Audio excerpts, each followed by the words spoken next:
बिलावल भुट्टो साहब का जो इंटरव्यू आया उसके हवाले से कोई थोड़ी सी चीज़ ज़रा रेस हुई है जिसमें वो कह रहे हैं कि ना हम ले रहे हैं और ना ही कोई कोशिश कर रहे हैं, और रिफाइनरी के हवाले से भी बात की कि शायद पाकिस्तान की रिफाइनरी, तो क्या बिलावल भुट्टो जरदारी साहब को कोई फैक्ट्स का नहीं था या क्या मामला थे कि इस तरह का इंटरव्यू ने दिया जिसकी वजह से बहुत से सवाल जो हैं वो सामने आए? जी, मैंने बिलावल साहब का पूरा इंटरव्यू नहीं देखा है, लेकिन मुझे लोगों ने बताया है कि उसके कंटेंट्स क्या थे। उसमें दो या तीन चीज़ें हैं। एक तो उन्होंने ये कहा है कि इस वक्त हम रूस से कोई तेल नहीं ले रहे। ये बात उनकी 100% ठीक है। इस वक्त हम रूस से कोई तेल नहीं ले रहे, कोई खाम तेल नहीं ले रहे, कोई रिफाइंड प्रोडक्ट नहीं ले रहे। तो जो उन्होंने पहली बात की है कि we are not buying anything from Russia, वो बात बिल्कुल फैक्चुअली दुरुस्त है। दूसरी बात जो आपने रिफाइनरीज के हवाले से जो आपने सवाल उठाया है, मेरे ख्याल में एक जिम्मेदारी हमारी है कि ये जो मैंने आपके सामने चीज़ें पेश की हैं, क्योंकि ये तकनीकी चीज़ें हैं, इसके लिए आपको जाके रिफाइनरीज के साथ बैठना पड़ता है, रिफाइनरी से सवालात पूछने पड़ते हैं, उनको जो हमारी वो ब्लेंडिंग का प्रोसेस है उसको समझना पड़ता है। तो वो क्योंकि ज़िम्मेदारी हमारी है और वजारत ख़ारजा की नहीं, तो गालिबन हम पे ये मुकर्रर है या हमें ये करना चाहिए कि उसकी तमाम तफसील जो है वो वजारत ख़ारजा को भेजी जाए।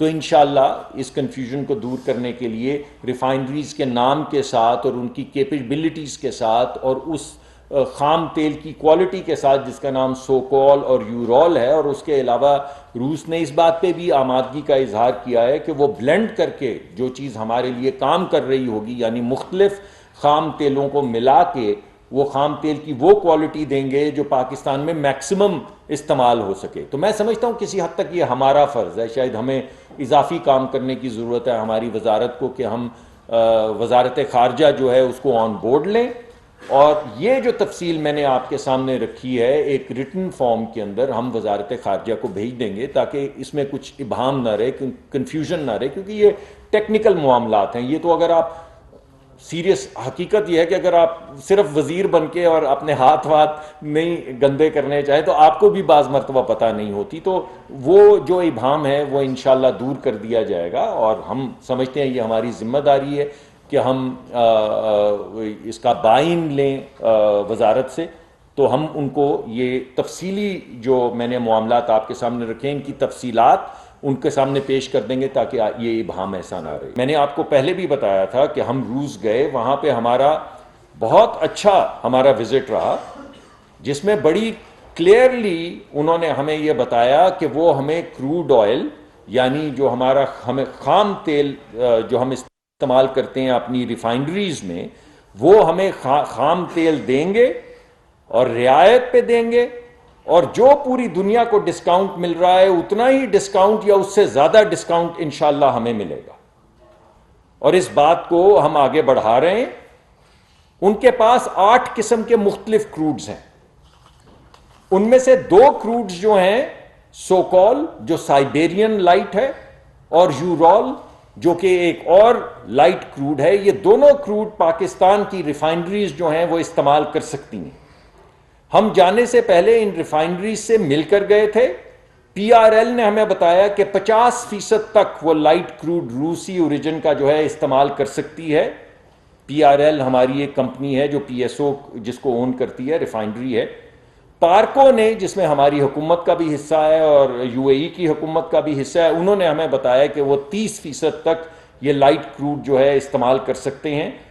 और सिनर्जी को जो तीसरी बड़ी रिफाइनरी है पाकिस्तान की, उन्होंने कहा ना सिर्फ वो ये 2 लाइट क्रूड इस्तेमाल कर सकते हैं, बल्कि हैवी क्रूड्स जो दूसरे 6 क्रूड्स हैं, क्योंकि वहाँ पे 8-9 रूस में क्रूड्स हैं, वो इस्तेमाल कर सकती है।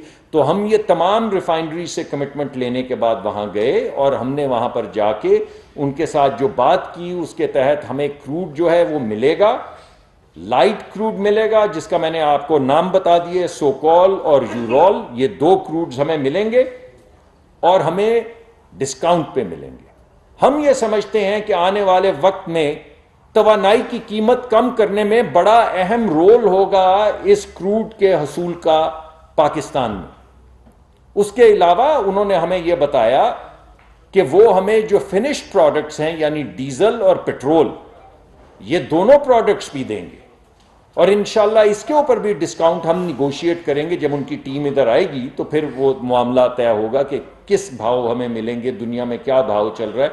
लेकिन मेरा नुक्ता नज़र वही है कि जो दुनिया में जो भी रियायत मिल रही है, जो भी डिस्काउंट मिल रहा है, उतना कम अज कम या उससे ज़्यादा ये हम इंशाल्लाह पाकिस्तान के गरीब अवाम के लिए इसका हसूल करेंगे। इससे तवानाई की कीमत कम होगी, तवानाई की कीमत कम होने से पैदावारी कीमत हर चीज की कम होगी, और जब हर चीज की पैदावारी कीमत कम होगी, जब हर चीज की ट्रांसपोर्टेशन कॉस्ट कम होगी, जब हर चीज की स्टोरेज कॉस्ट कम होगी, तो फिर दुकानों के अंदर जो आपको प्रोडक्ट्स मिलते हैं उनमें से हर चीज की कीमत कम होगी। यह है वजीर आजम का विजन। इस विजन को आगे बढ़ाने के लिए हम इन मुआहिदों को आगे बढ़ा रहे हैं, जिसमें हमें सस्ता खाम तेल मिलेगा इंशाल्लाह। जितना ग्लोबल डिस्काउंट चल रहा होगा उसी तरह हमें सस्ता फिनिश्ड प्रोडक्ट्स मिलेंगी। और मैंने आपको LNG के हवाले से ऑलरेडी बता दिया कि अजरबैजान के साथ हमारा फ्रेमवर्क एग्रीमेंट साइन होने को है, जिसके बाद दुनिया में जहां भी डिस्ट्रेस्ड कार्गो होगा फौरी तौर पे पाकिस्तान उस डिस्ट्रेस्ड कार्गो को सस्ते दाम लेने की अपनी कुव्वत जो है वो पैदा कर लेगा। तो खाम तेल भी हो गया, रिफाइंड तेल भी हो गया, LNG भी हो गया।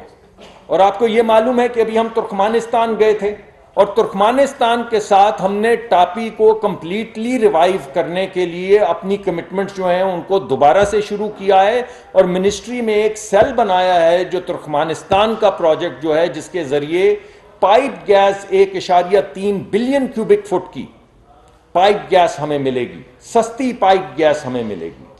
LNG की कीमत बाज मरतबा 3 गुना 4 गुना ज्यादा होती। हमें जो असल चीज की जरूरत है वो है पाइप गैस। तो पाइप गैस का जो रिलेशनशिप है वो हम उसको रिवाइव करके आए हैं। उसके लिए हम उनकी भी कमिटमेंट्स लेकर आए हैं, अपनी भी कमिटमेंट्स देकर आए हैं। और मिनिस्ट्री के अंदर इन तमाम प्रोजेक्ट्स को फॉलो अप करने के लिए एक स्पेशल स्ट्रेटेजिक सेल बनाया गया है। और उस सेल का सिर्फ यह काम है कि अगर हम रूस से कोई बात करके आ रहे हैं तो वो उसको इंप्लीमेंट करेंगे। उसके लिए डेडिकेटेड लोग हैं जिनका कोई और काम नहीं मां सिवा इसके कि वो इस काम को पाया तकमील तक पहुंचाएं और हवा में सिर्फ बातें नहीं करें। ये ना हो कि हम फिर मिलेंगे मार्च में किसी और मुल्क में और फिर ये तय करेंगे कि हमने इकट्ठे काम करना है और एक और MOU साइन करेंगे। अभी IGC की एक विजिट है जिसके अंदर रूस की तरफ से फॉलो अप के तौर पे जो हम वहां पे बातें करके आए हैं, एक IGC इंटर गवर्नमेंटल कमीशन जो है उसका विजिट तजवीज किया गया है जो जनवरी के दूसरे हफ्ते में हो रहा है। इस कमीशन को वहां के जो मिनिस्टर हैं एनर्जी के वो खुद जाती तौर पे लीड कर रहे हैं और तशरीफ ला रहे हैं। और हमारी कोशिश ये है, पहले तो हम जो हमारी गुफ्तगू हुई है उसको मिनट्स उसके पेश किए जाएंगे वहां पे, ताकि किसी को कोई भाम ना रह जाए कि कोई एकतरफा बात हुई है। और दूसरी बात ये कि हमारे सेल की, उस स्ट्रेटेजिक सेल की कोशिश ये है कि उनके आने से पहले पहले वो तमाम मामलात जो हमें करने हैं हम उनको पहले से तैयारी करके रखें, ताकि इस बात को पुश करके आने वाले वक्त में पहले क्वार्टर के एंड में हम असल में तेल लेना शुरू करें। तेल की गुफ्तगू तो हम कब से कर रहे हैं, तो ये गुफ्तगू खत्म हो, ये हकीकत में तब्दील हो। जैसे हम कतर से एक कार्गो पहले लेकर आए हैं, जैसे हम तुर्कमानिस्तान में जाके गैस के मुआहिदे को दोबारा से रिवाइव करके आए हैं, जैसे हमने काज़ाकिस्तान के सामने ये तजवीज़ रखी है कि वो हमें क्रूड तेल पाइप के जरिए दें, जिसकी इकोनॉमिक्स हमें वर्कआउट करनी है, क्योंकि जितनी क्वांटिटी में हम लेते हैं उसके लिए पूरी पाइपलाइन बिछाना गालिबन फीजिबल नहीं होगा। तो मैं ये कमिटमेंट नहीं कर रहा हूं, मैं गुफ्तगू आपको अहाता करके पेश कर रहा हूं कि क्या क्या गुफ्तगू हो रही है। और जैसा कि हमने कॉन्ट्रैक्ट किया है सस्ती LNG के लिए आज़रबाईजान से, जो इंशाल्लाह चंद हफ्तों में हमारी कोशिश है या 1 महीने के अंदर अंदर साइन हो जाए, उसमें एक कार्गो वो हमें ऑफर कर चुके हैं। ये आप हवा में बात नहीं कि वो करेंगे जब एग्रीमेंट होगा, एक कार्गो वो हमें ऑफर कर चुके हैं। आज़रबाईजान सोकार हमें एक कार्गो बड़ी काविशों के साथ पाकिस्तान को ऑफर कर चुका है, लेकिन और वो 14 तारीख दिसंबर के लिए था और 14 को हमारे दोनों टर्मिनल्स के ऊपर जहाज लगे हुए थे, इस वजह से हम वो नहीं खरीद सके। तो ऐसा हवा में बात नहीं, ये हो रही हैं चीजें।